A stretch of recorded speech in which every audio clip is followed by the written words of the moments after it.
We are the Gujarat Technological University. Since its inception over a decade ago, GTU has been empowering young and curating minds to realize their true potential. Over 4 lakh inspired students are enrolled with one of the premier academic universities in India. With more than 450 affiliated colleges in its fold operating across 5 zones of the state, GTU, the International Innovative University, your place to move forward.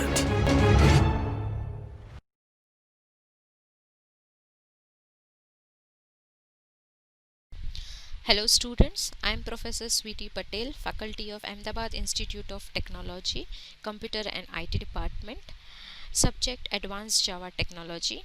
In today's session, I am going to cover expression language in JSP.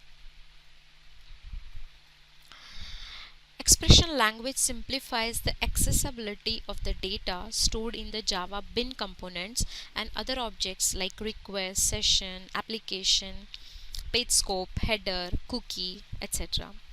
There are many implicit objects, operators, and reserved words in expression language. So let's see the implicit objects in the expression language. The first one is page scope. So this page scope is used to map the given attribute name with the value set in the page scope. Then we have request scope. Request scope is used to map the given attribute name with the value set in the request scope. Then we have session scope, and it maps the given attribute name with the value set in the session scope. Then we have application scope. It maps the given attribute name with the value set in the application scope. Then we have param object. It maps the request parameter to a single value. Then we have param values. It maps the request parameter to an array of value. Then we have header object. It maps the request header name to the single value. Then we have header values, which maps the array of the values. Then we have cookie.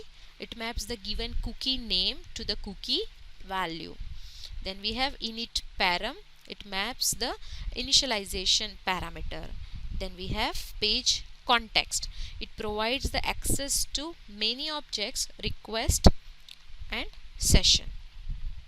So let's see the example of the expression language. Here we are having index.jsp file and another process.jsp file. Now in this example we can see that we are having one text box, enter name. Then user is going to enter in that particular text box, and the name of the text box is N1. And we have one button, go.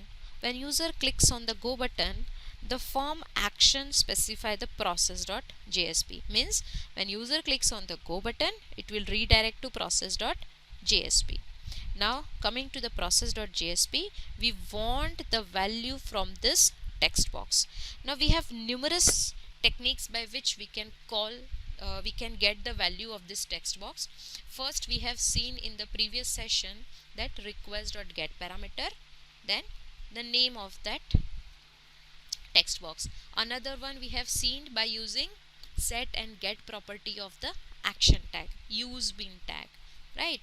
And the third one is by using expression language param implicit object. Now this param implicit object is of the expression language implicit object. Okay, so you can get it by using the syntax dollar then curly braces. In that you have to provide the expression or the objects dot the name of the text box. So here param is an implicit object of the expression language, so you have to mention as it is. Then dot n1 means the name of the text box. So this will print the value of the text box user has provided. Now let's see another example. We have here two files again. One is index.jsp and another is process.jsp. Here we are having session expression language implicit object. In that we have method set attribute.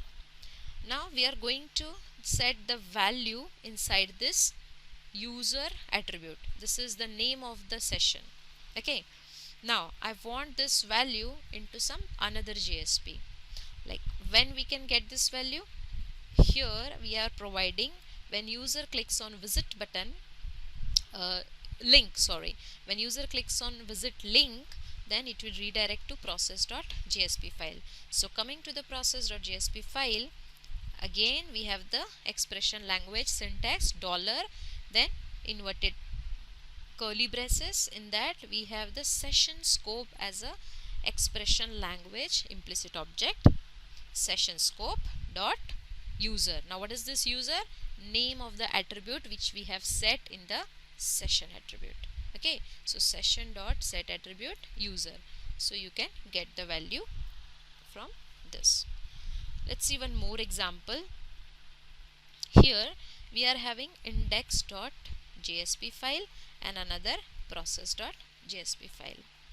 Now as we know that HTTP is stateless, if we want to maintain the state of the user, we could have different techniques like URL rewriting, hidden form field, HTTP session and cookies. As we know, we have the implicit object session, but we don't have any other objects, right? But in expression language we have cookie as a expression language implicit object. So let's see how we can call the value of the cookie. Okay, so cookie is a class of the Java, then object equal to new cookie, then we have to specify two arguments. Here you can say the name of the cookie and value of the cookie.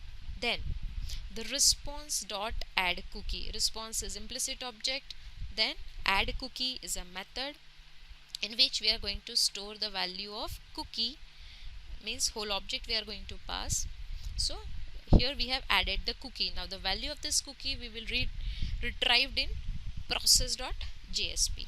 When user clicks on the link, it will redirect to process.jsp, and coming over here we have the syntax for calling the value of cookie is dollar curly brackets, then cookie dot name, that is this name of the cookie, dot value. Value means it will display the value of the cookie we have mentioned. So thank you friends and happy learning.